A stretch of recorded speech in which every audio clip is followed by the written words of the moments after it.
I'm Owen Bigland. This is the Inside Edge video blog. Okay, I'm going to call this one stepping over $100 bills to pick up nickels, or the old penny wise, pound foolish. So let me rattle off a bunch of things that I think people are kind of stepping over the big dollars to pick up the nickels on and aren't really thinking it through and looking at the big picture.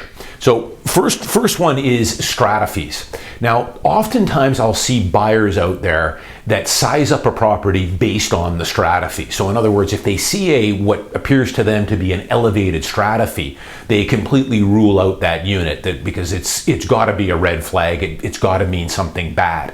And that is not the case at all. You have to do your due diligence on this. In some cases, absolutely. A high Stratify can indicate issues. But in many stratas that I've listed and also that I've bought into, an elevated Stratify is actually, if you dig a little deeper, can be a good thing. And oftentimes they can make a good buy. So don't overlook the Stratifies for a number of reasons. For instance, in a city like Richmond works off a dual tax system. You get a property tax and then you get an annual city sewage and water tax or utilities tax. You don't get that in Vancouver. And that utilities tax is equal to the property tax. It's quite expensive. So on a 2-bedroom condo, you're looking at a $1,200 to $1,300 annual bill. But what a lot of stratas have done, newer stratas for sure, and then some older ones over the last 8 or 9 years, they've gone to metered water. Won't bore you with all the details. I've talked a bit about this in the past. But essentially they put the complex on a metered water system and they add the annual tax to the maintenance fees. So if you've got a typical 2-bedroom condo, that's going to add about $100 to $125 a month to your maintenance fee. But you don't get that annual $1,200 or $1,300 utility tax bill.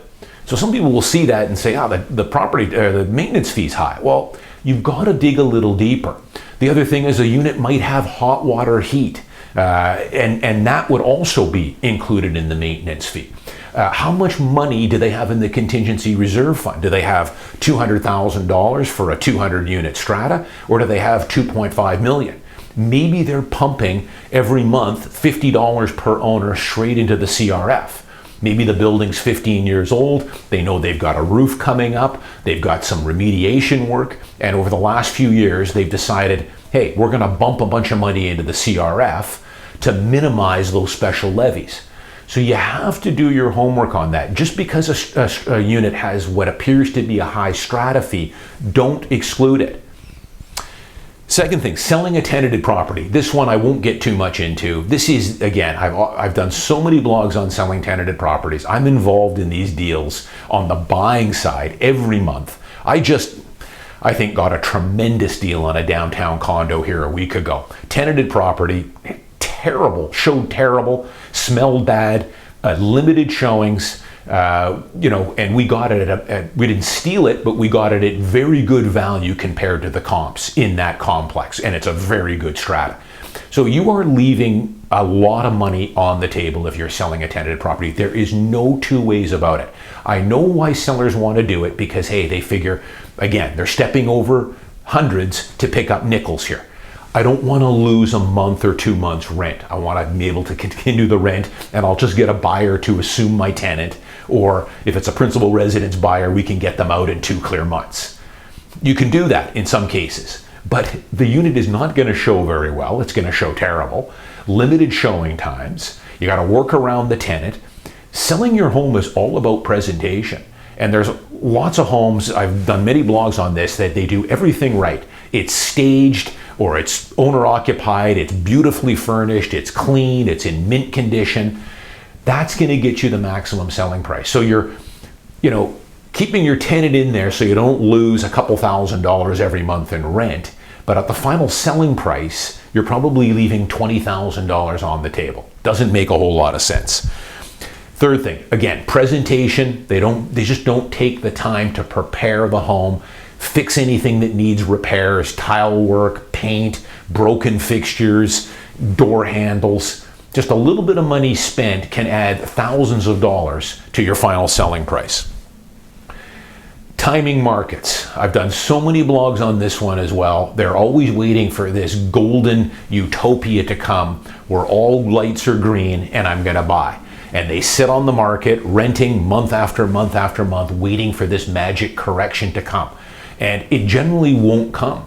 Timing a market is very, very difficult to do. And even when the market does go down, which it eventually will, pulling the trigger in a buyer's market where the prices are going down every month, month over month, is very difficult to do for most people. Best thing to do is to buy the home, buy it right, and just hang on to the thing. And it's the same thing in the stock market. I see so many people waiting on stocks, good companies that they've been following for years and years and years, and it's never hit that magical strike price. One that comes to mind for me is Costco.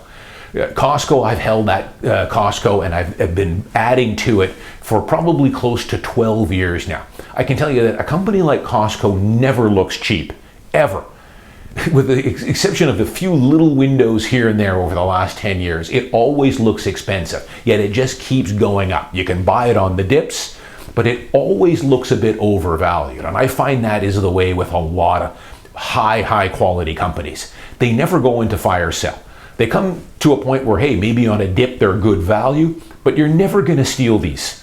Best to just buy them, hang on to them, reinvest the dividends. Final thing, some other minor little things here. Saving money on commission. Again, I've done lots of blogs on this one in the past too.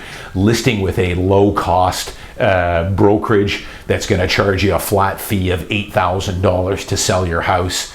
So, hey, you're going to save $10,000 on the commission, but believe me, you're probably leaving anywhere from $20,000 to $30,000 to $40,000 if it's a detached house on the table in your final selling price. So again, talk about stepping over hundreds to pick up nickels there. Sure, on paper, see honey, we saved almost $10,000 if we would have gone with the Remax guy. But what they don't understand is, and they're never privy to this, is that what would you have gotten if you listed it, marketed it properly, spent some money on the listing and the presentation, and also paid a full, what we call a full cooperating commission to entice other realtors to come and show the home and give us an offer. I can tell you right now, you're leaving money on the table, tens of thousands of dollars, in order to save $5,000 on commission.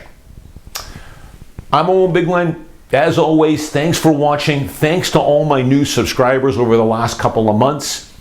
Also, thanks to all my new followers on Twitter. I'll see you next week.